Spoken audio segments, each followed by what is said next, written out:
All right. Okay, got it. For today, Dorian O'Daniel will not practice today. He has a knee issue, and Alex Okafor won't practice. Everyone else will. Sammy has made it in the process where he will return to practice today.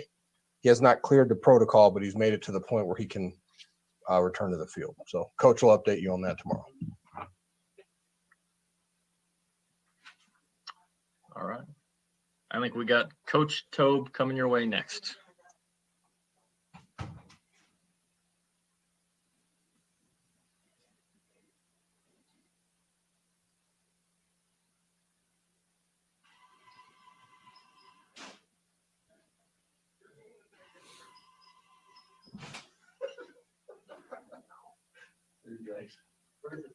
Jordan Dawes.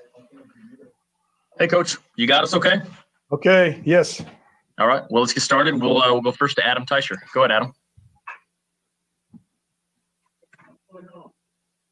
Adam.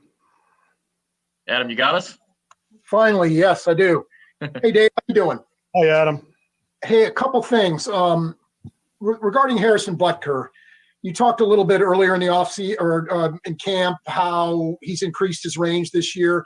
Is his thinking back to the time he got to the Chiefs? Is his increased range, is that typical for a guy who's been in the league now as long as he has, or is he extraordinary in that regard?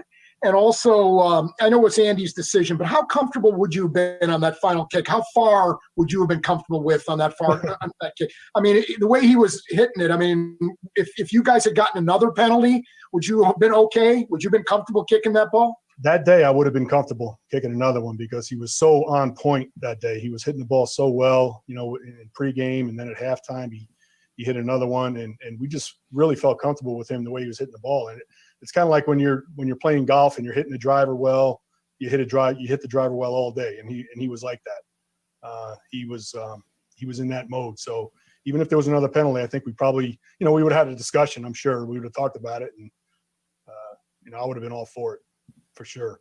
As far as his leg strength, you know, he's kind of different than other kickers because he works. I mean, I can't explain how hard this guy works. I mean, he is such a dedicated guy, and he's so. I mean, he comes in here, and after our meetings in the morning, he'll spend 2 or 3 hours in here just watching tape. He watches every other kicker that kicked, every kick that happened that week. He studies the field that we're going to be kicking on. He knows the science of the game. You know, he studies it so well, and then he works so hard on the field. His off season this year, he worked so hard. He got so much stronger. It was noticeable right away. As soon as he started kicking, you could see the ball exploding off his leg, and he's hitting the ball pure this year. And we just got to hope it keeps on going like that. Let's go next to Herbie. Go ahead, Herbie. Hey, Coach, as a special teams guru, a lot of people tend to watch these football games and don't really pay attention to the battle within the battle. But as a guy who appreciates special teams play, how special is this Harrison Butker and Justin Tucker matchup, so to speak? Yeah, we're seeing two of the best kickers, probably, you know, for sure in the history of the game. I mean, going against each other this weekend. They both admire each other's games. I know that.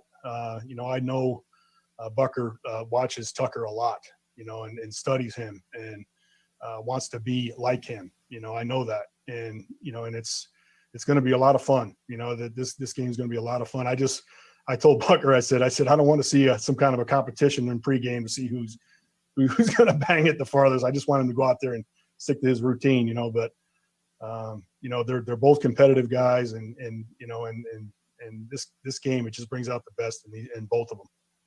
Let's go next to Pete Sweeney. Go ahead, Pete. Hey, Dave. The injury note on Dorian O'Daniel's new he won't go today because of a knee. If that becomes a thing where he can't play, he is one of the special teams snap leaders. Just how does that impact what you guys do? It impacts us huge. Obviously, we'd have to make some adjustments. He's a 4-phase starter, plays on every phase pretty much, and you know, there would be something that we would have to address. But the good thing is that we have a lot of guys. You know, Veach has done a great job with the roster. We've got guys in the wings. We got guys that are backups that could come in and play, and I feel comfortable whichever way we go. Let's go next to Serin Petro. Go ahead, Serin. Coach, I talked last year with Harrison just kind of about how different things are, how much time he gets and how much kind of like, live simulation he gets here versus what he had at college. At college, he was known as a big leg guy, but maybe not accurate. The numbers kind of back it up. And he was detailing all the different things, how much better it is to kick here the balls and, actually getting live fire reps and, like how coach and you make that a part of it. I'm curious, how hard is it to find the prospects, right? He's one of the best kickers. He didn't get drafted. Looking back, somebody would, what he is would use a second or third rounder on a guy if they knew he was going to be what he is right now. How hard is it to find those guys in college? Well, he went to the combine and we evaluated him and we had him ranked as the number one. I thought he had a draftable grade. I thought he was a guy that could possibly be drafted 5th through 7th round. He was our number 1 rated guy, and we were really, really lucky to get him. I said that before. But he's just a special guy. You never really know exactly, what you got, what's going on in his head, but he is such a hard worker, and I think that's the number one thing that it's impressive to see him have such success because he works so hard at it. We've got 2 questions left. Let's go Sam and then Robert. Go ahead, Sam. Hey, Dave. Wanted to ask you about Willie Gay's blocked punt. Can you kind of take us through that play, starting with maybe his assignment and going all the way through his execution of it? Yeah, his job out there on that left end spot is to rush the slot first, make sure it's not a fake, and then rush the punter. The slot tried to cut him, so he knew he wasn't going to go out for a pass, so he turned it into a rush immediately. And when he rushed, he did a nice job getting his hand on the ball. Now, he didn't block it. It's more of a deflection. The ball goes past the line of scrimmage. It's a deflected punt. It's still a live punt. I wish he would have got a little more of the ball and it would have stayed on the other side. It would have been considered a block. But the effort was great. He caused a bad punt. They had a bad net on the play, and it's definitely a positive play. It's good for him. He keeps getting better and better each week. Every week, every practice, he gets better and better. Let's go to Robert with the last one. Go ahead, Robert. Hey, Coach. So Harrison Butker, when he talked about the Chargers trying to ice him, with the timeouts and then some of the penalties that went on, he just said he got madder and madder as he had to keep doing attempts, and that his last attempt was his best one. Just as a special teams coach, what's your philosophy about icing the kicker? Do you think it works? Do you think it doesn't work? And stuff like that. I think if you're gonna ice the kicker, I think you need to ice them and not let them kick the kick. Because when they're still able to kick the kick, you call a timeout late and they're able to kick the kick, they get too much information. So if we're gonna ice a guy, we're gonna ice it before he even lines up to make him think about it a little bit more without getting that information that Butker was able to get on that long kick. So that's one thing that we would do different. But other than that, he's when you ice Butker, he's just going to get more and more focused. He's a routine guy. He's going to go back to his routine and do the same thing every time. Coach, we appreciate your time today. Thanks for joining us. Got it. Take care. All right, guys, we got Coach Spags coming up next.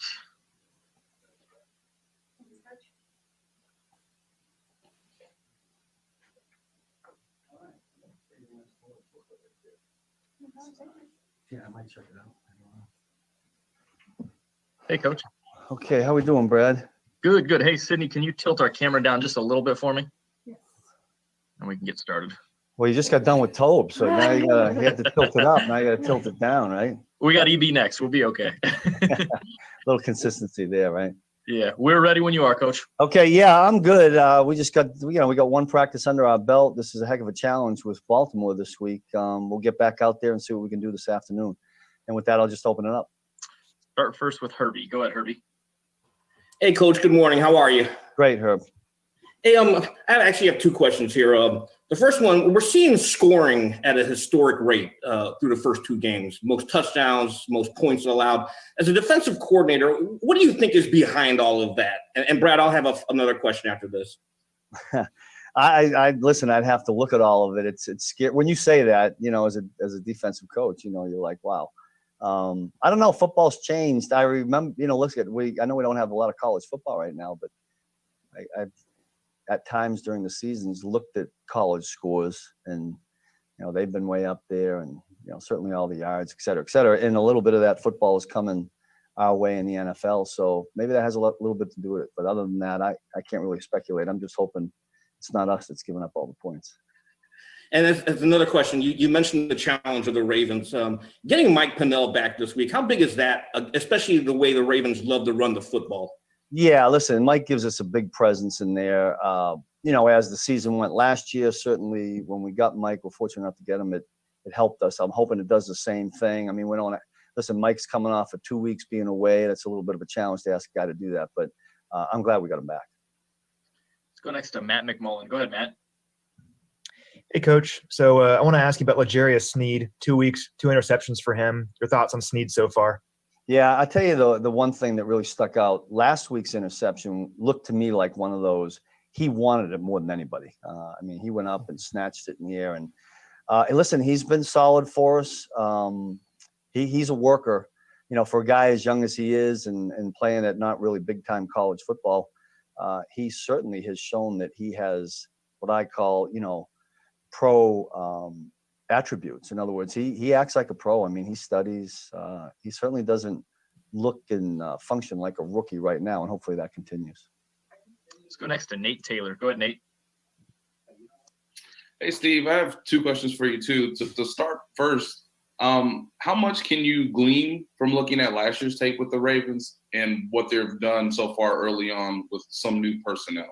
And then I'll have a second question. Yeah, well, listen, I don't think the scheme has changed all that much. It's downhill power football with some finesse in there because we all know what a number 8 can do. And they've added little pieces to it like everybody does in the offseason and to make it a little bit more dynamic and tougher to defend. And certainly, he's throwing the ball all over the place in good ways. I haven't gotten a lot of sleep this week. Let's just say that. They're tough to defend. I understand that, Steve. And then secondly, you guys had some missed tackles, particularly in the second and third quarter last week against the Chargers. No preseason games. I know you focus a lot in training camp on tackling, but you don't get a lot of live reps. Just what did you notice that was the issue, and just how difficult is it for guys to get comfortable knowing that you are going to see Lamar on Monday? Yeah, we talked extensively about that the other day. What was our Tuesday practice or Tuesday meeting? Listen, we didn't go back and talk much about the Chargers. We talked pretty much about fundamentals, and we led with tackling. And the things that I really threw at him was, you can't tackle, you can't hit what you can't see. That's a basic, right? You got to have your pad level low. You can't arm tackle in this league because NFL ball carriers run through those. And, certainly you can't, we can't be dipping our eyes and all those fundamental things. You got to run your feet. We did talk about that. We had a padded practice yesterday where we got a little bit of work on it. But the way the league is structured right now, you don't really get the live bullets until you're into the game. And you brought up the point about not having the preseason games. But I've said this before, we're not going to use any of that as an excuse. We got to find a way to tackle better. Let's go next to Adam Teicher. Go ahead, Adam. Hey, Steve, how you doing today? Great, Adam. Good. Hey, I wanted to ask you about the 3 rookies that are playing for you right now. I know you talked a little bit about Sneed, but still want to include him on this, and also Wharton and Mike Dana. Compared, I know you obviously like them because they're playing for you and you saw them in camp, but where are their production versus your expectations at this point of the season? Can you sort of talk about all 3 of those guys and where they are in that regard? Yeah, you know what, Adam? I'd probably say that with all 3 of them, and everybody can go back and look at how we obtained the 3 of them. It wasn't like they were big free agent acquisitions. They weren't first round picks. So I don't know that anybody. I think the expectations were not nearly as high as what we've gotten, and that's really a good thing to have happen to our football team when 3 guys like that can step in and help us in good, solid, fundamental ways. Turk gets in there and gives us valuable reps, and he gives guys rest. Mike Dana's been outstanding in the position he plays. He's done some things fundamentally that you don't see 5, 6 year vets do. Very smart, cerebral football player. And LJ had probably the toughest task of all, going in the NFL and playing out on the corner, and has so far fared pretty well. If we can keep getting that from these 3 young guys, that's going to help us. Go next to Pete Sweeney. Go ahead, Pete. Coach, last year, the week after you played Lamar Jackson, you joked that you were still taking Advil. And so I think back to that. And now that you've seen last year and you welcome him back this year, what are just some of the coaching points that you're telling your guys as you have Jackson coming up while there have been some of those issues with the tackling already coming in? Yeah, well, one of the things we got to be sure we don't do, I mean, he's a dynamic quarterback, but let's not forget about those 3 running backs they throw at you. The tight end that can catch the football. But I'm going to start with the running backs. Listen, I go back. It's a downhill power run game. Yeah. If your eyes keep worrying about number 8 having it, that's not going to be a good day. He'll never have it. He'll just hand it off to the 3 backs. So we're going to work this thing inside out, try to keep pushing it out if we can. And when he does tuck it and go, we got to find more than one guy around him to tackle him, because we know what he can do. He can make the first guy miss. You just got to have that second and third guy there. Got time for 2 more. We're going to go Serin and then Matt Derrick. Go ahead, Serin. Coach, first I'd like to know just what you thought of Gay. I know he didn't get much in there in the game, but what he did and maybe how close he's getting to joining the other rookies and getting more repetitions. And then I know you've talked a lot about Lamar Jackson, but just specifically Lamar Jackson, the passer, right? He's known for his legs, but so far he's, 75%, I think, for the year. I mean, he appears to be better. Does he look better on tape to you? He looks tremendously. I don't know, better. I thought he was pretty good last year. But look, here's a guy that has a real strong arm. I tell you what, he puts the ball, he throws a ball where they can catch it. I'm really impressed by when he's throwing to that tight end, especially on crossing routes. And he's got a tremendous deep ball. I don't know where it comes from that he's not a passer, et cetera, et cetera. I think sometimes that happens when you're such a dynamic runner. But listen, he can throw the ball effectively, and we know that. What was the beginning part of the? Oh, Willie Gay. Willie Gay, yeah. Yeah, you asked about Willie. Listen, we're always in hopes of playing as many guys as we can. Matt House does a great job with Willie, Matt, and Britt. I think he's progressed pretty well. He has guys in there really that are a little bit more experienced, and at the position that he plays, there's some adjustments you got to go through. So he'll find his way in there. We're hopeful to keep continuing to add on plays and reps and practice, and then find his way to the game. Let's go last to Matt Derrick. Go ahead, Matt. Hey, Coach, you touched on a little bit of just Jackson's skill set, but he's a different guy than you see with a lot of other teams. And I know last year you had like Alex Brown back there in practice, replicating what he can do with his legs. How do you prepare for, a guy like Jackson, and since he is so different from a traditional quarterback? Yeah, I've been going through this years and years in football, right? When you have a quarterback like that, it's very hard to simulate what they do. And it's hard to simulate their blocking up front. It's hard to simulate all the pulls and all the motions and shifts that they do.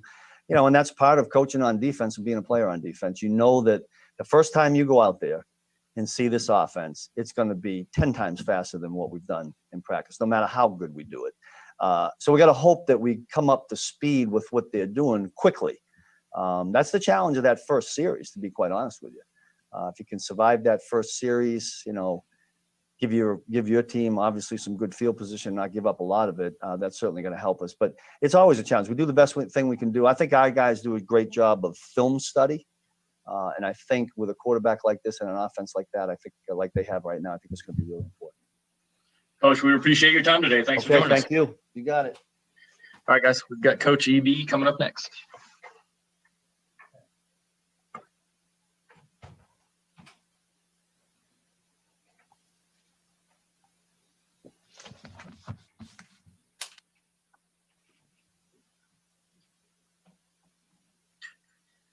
Coach, we're ready when you are. Good afternoon. How we doing? Good. Good. Well, to start this off, last week, I didn't think our guys played a clean game, but one thing I am proud of is that they showed a lot of resiliency. I thought they did a heck of a job of finding a way to put us in position to give us an opportunity to have a chance of winning. I love the grit that we showed, but we do understand we got some things to work on. We started with that yesterday in practice, and on top of that, early in the week with film work. And I think our guys, playing in that game got their attention. And so now we're at this point that, hey, it's Thursday, and I know it's a Friday for everyone else in the outside our world, but our guys are focused and ready and are determined to play better. With that said, I'm all ears here. Let's start with Blair Kirchhoff. Go ahead, Blair.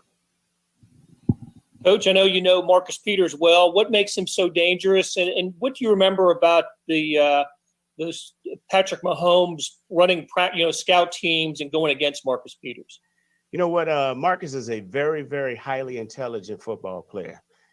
takes a tremendous amount of pride in studying. He's very athletic. Probably one of the best playing off corners in this league right now. But he's always been a student of the game. He'll give you that perception that he isn't. But one thing he does, he takes a tremendous amount of pride in studying, and then he goes out there and he executes and he asks questions. He does it the right way. So I'm looking forward to watching this battle. Those guys had a few battles a few years ago, but we're not even thinking about that. We're thinking about what's going to take place this up and coming weekend. And kudos to those guys because they're playing pretty damn good ball on their side of the ball out there. Go next to Rob Collins. Go ahead, Rob. Hey, EB, there's been some talk about Patrick drifting back in the pocket a little too far, making it tough on the O-line to keep their blocks. Have you noticed that? Is that an issue? Maybe why the offense is out of sync here? Well, it's a combination of everything. I mean, it's us. We're just out of sync. All right. Last week, it was a tough deal. It was tough. It's the first time our guys have played in the empty stadium. We're living in a different day and age. You know, the thing that my message to them at halftime was like, the only thing I want to see and find out is who loves the game. Okay. I know it's a different environment. It's a different atmosphere, but we got to have the ability, all right, to shut all that out. All right. It's about living in the now and making sure that we're maximizing this opportunity. So if we love it, okay, we're going to find a way to overcome it. So yeah, we were out of sync. Could be Pat drifting. It could be us not executing up front. Could be guys not getting open downfield. But when it's all said and done with, collectively, we all have to do a better job. And that starts with us as coaches. Let's go next to Matt McMullen. Go ahead, Matt. Coach, so you spoke a bit about Marcus Peters. Coach is done. Can you go tell them that? Uh-oh. You spoke a bit about Marcus Peters. He's part of this. But when you're facing the Ravens, best defense in the NFL so far this season, like 11 points allowed per game, what are some of the challenges that you're looking at when you're facing them? Oh, some of the challenges? I mean, just look at the guys up front. I mean, you got Calais Campbell, who just came in from Jacksonville. I can't think of the kid's name, but it's a damn shame. Derek Wolfe, number 95. Seemed like we've played against him for the past decade. They got Brandon Williams, who's a hell of a player. Pernell McPhee. All right. On top of that, they got Judon coming off the edge. Then they signed that young kid out of LSU, Patrick Queen. So those guys are pretty stingy up front. And knowing Coach Harbaugh, and knowing the type of team that he wants, those are just the personalities that make them who they are. Because when you got guys like that, and then you combine that with the secondary, with the kid Marlon Humphreys and Peters, and I'm not slighting anybody else, but those guys do a hell of a job, and they do it the right way. They got a hell of a defensive coordinator in Wink Martindale as well. So we just got to go out there and be who we are. That's line up and play, one play at a time, execute, play for each other, all right, be accountable, and the only thing that matters, regardless of what happens on that particular play, it's going to be a 15 round old school heavyweight fight. We got to come out swinging, all right, but we understand it's not going to be how you start. It's going to be about how you finish and sustain. Let's go next to Adam Teicher. Go ahead, Adam. Hey, Eric. Andy was talking yesterday about the way Pat was running the ball against the Chargers and how that's always been a big part of the West Coast offense. But obviously there's limits on how much you want him to do that. So what's your advice to him when he does that? And are you pretty happy how he's picking and choosing his spots with all that? You know what? I'm satisfied with what he's doing. I mean, he's doing a good job because they're doing some things in coverages and then mixing it up. And when they're doing that, he's maximizing the opportunity because there's not a whole player spying him. So if he sees a lane, he takes it. Kudos to him. And also, too, he made some huge runs that helped us down the end to put us in position to have a chance of going into overtime and also winning the game as well. So you never want to take that part away from him. The thing that we need to do a better job of is just keeping him upright. All right. And like I said, we got to make sure that the five guys up front are doing it the right way. But also, too, Pat got to be accountable, but making sure he's taking the proper footwork. And then all the other supporting players, whether it's receivers with their routes, with timing, or backs or tight ends involved in protection, we got to make sure that we're collectively getting it done. So when it's all said and done with, like I said, we didn't play a clean game last week, okay? But I will say this, our guys showed some grit to get it done. And that's all you can ask for. Okay, we'll clean up the details. That's why we're involved in practice this week. We got to finalize some things over the next couple of days, but we're looking forward to this challenge. Got time for a couple more guys. Let's go Sam and then Nate. Go ahead, Sam. Hey, Eric. We asked Patrick Mahomes yesterday about that 2-point conversion. He mentioned that the first read wasn't there. As a coach, have you just become so accustomed to him finding something that you still have the confidence that play will be executed, and also just how important it was that the McCole, Tyreek, those guys still also were continuing on with the play, even though they weren't the first option there? You know what? Our guys got a tremendous amount of chemistry. These guys know each other. They love one another. I mean, these guys have been together for a while. So they understand if things aren't right with the first read, the second read has to become available. If nothing's right with the second read, the third read has to become available. So those guys just stay alive. They stay on the move. And Pat is always utilizing his eyes and keeping them downfield. So he just happened to go through his progression. He found McCole. McCole does a hell of a job. It seems something like it's so simple and yet so easy, but that was a hell of a catch that he made. And it was a big time catch that put us in position to have a chance. And so that's just the guys that we have. These guys love what they do. You know, we just need to do it better at a more consistent rate. Let's go last to Nate Taylor. Go ahead, Nate. Hey, Eric, you guys played two teams that relatively, like you mentioned before, decided to play coverage and obviously keep things in front of you. You're probably going to get the opposite of that on Monday with the Ravens, who love to blitz. That's been one of the key things that they've done against you guys the last 2 years. How do you prepare for that when you haven't really seen a blitz-heavy team this year? And then what have you seen the Ravens do so far on defense to give you an idea of what exotic blitzes may come? Well, we prepare. First of all, kudos to them because they are a great team when it comes to putting together some exotic pressures. These guys are going to get after us, and that's okay. We're preparing as if it's going to be a blitz drill, and that's how we're going to play this game. Every play, we're going to expect pressure. And so with that said, our guys, we're practicing the exact same way. Not necessarily just saying, hey, they run this blitz or this blitz. We're pulling pressures from all numbers of times in different situations in which they have shown different types of things. So we want to make sure that our guys are ready, that they understand the rules. More importantly, that they're doing a great job of over communicating and then going up there and stepping up to the plate and punching and fighting and making sure we're straining the finish to give the quarterback an opportunity to make the big play down the field. Coach EB, we appreciate your time today. Thanks for joining us. Thank you. All right, guys, we got Tyrann coming up next. Sorry about the hot mic. Hot mic. You had a Zoom moment. At least I wasn't swearing. We're all right. We'll get out of here before I say anything. All right, guys, we got Tyrann stepping up next.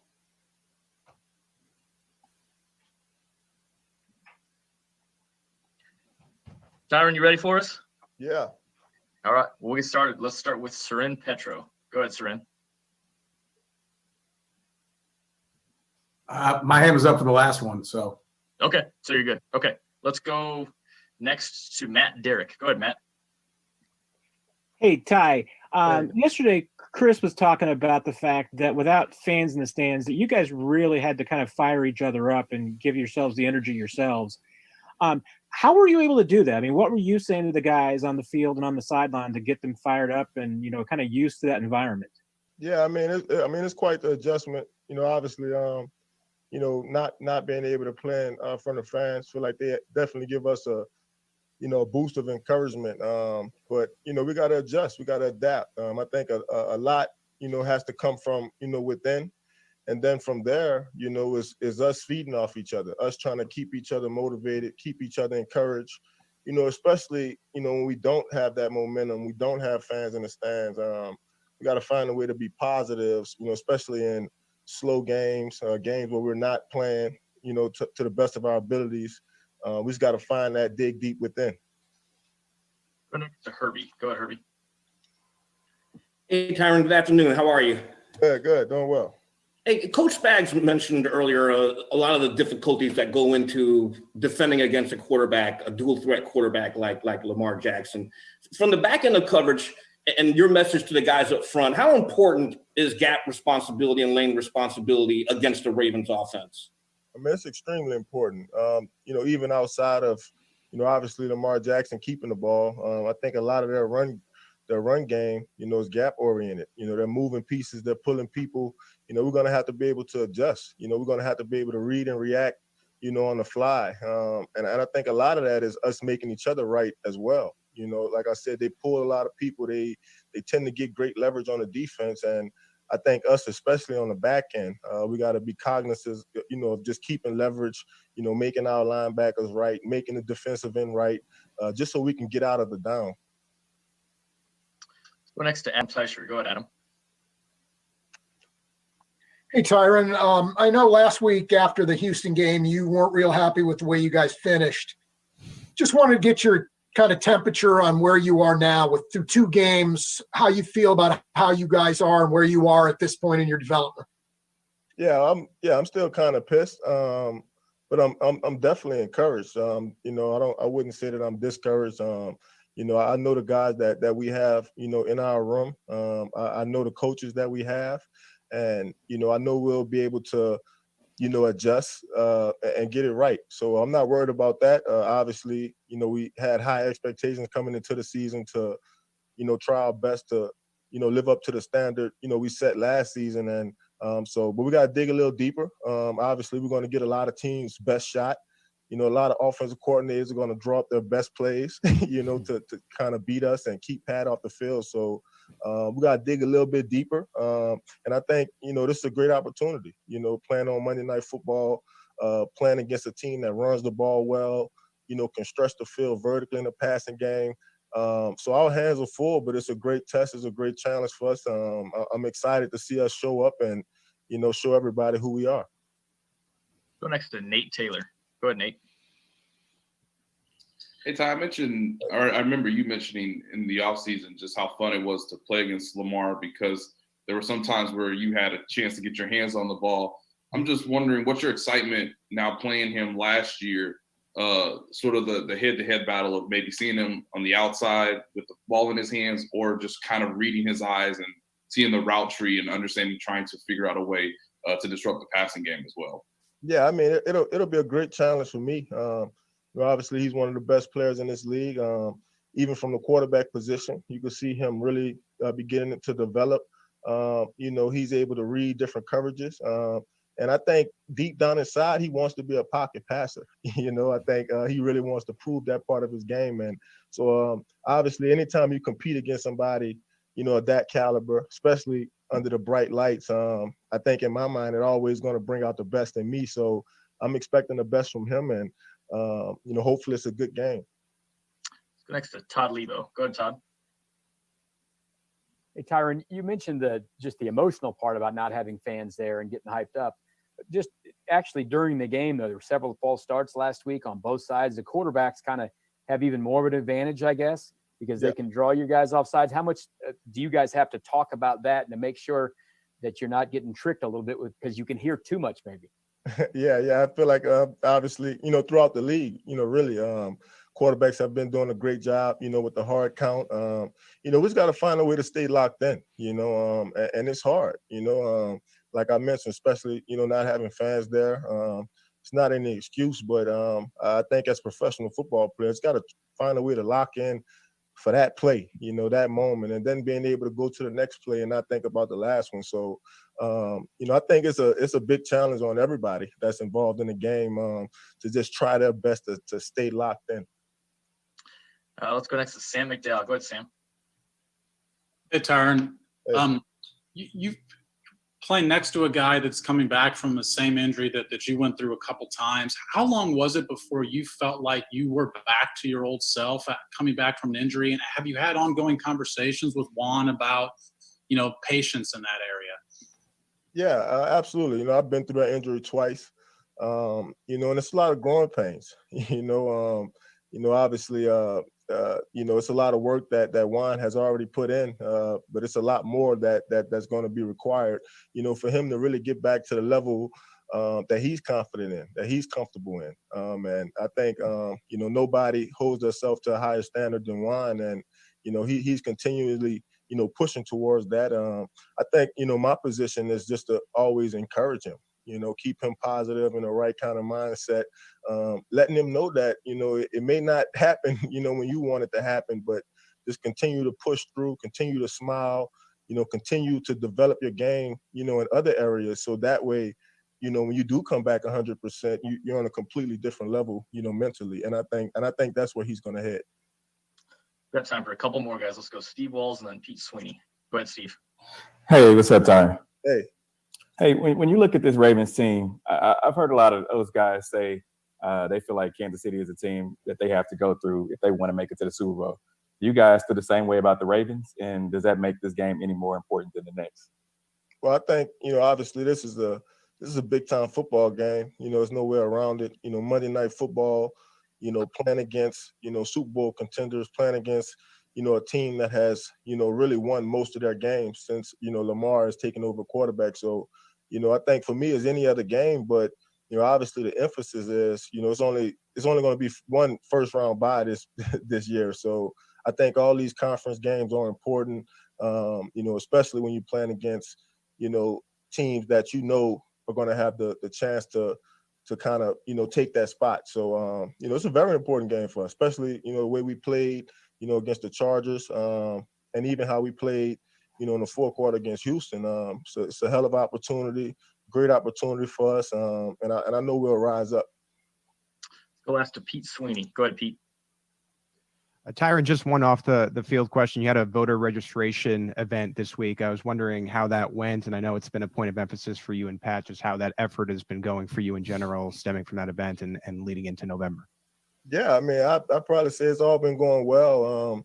Really just trying to do my part. Be a vessel for people to gather information, to do what's necessary to make change in their life, in their world. And so I have a great opportunity, a great platform to be able to support others, help others get to, where they need to go. So we'll continue doing that, even, outside of voter registration. We'll continue to try our best to, impact the kids, impact the community, in a positive way, and, just try to push the world forward a little bit. Tyrann, appreciate you taking the time today. Thanks for joining us. Yeah, thank you.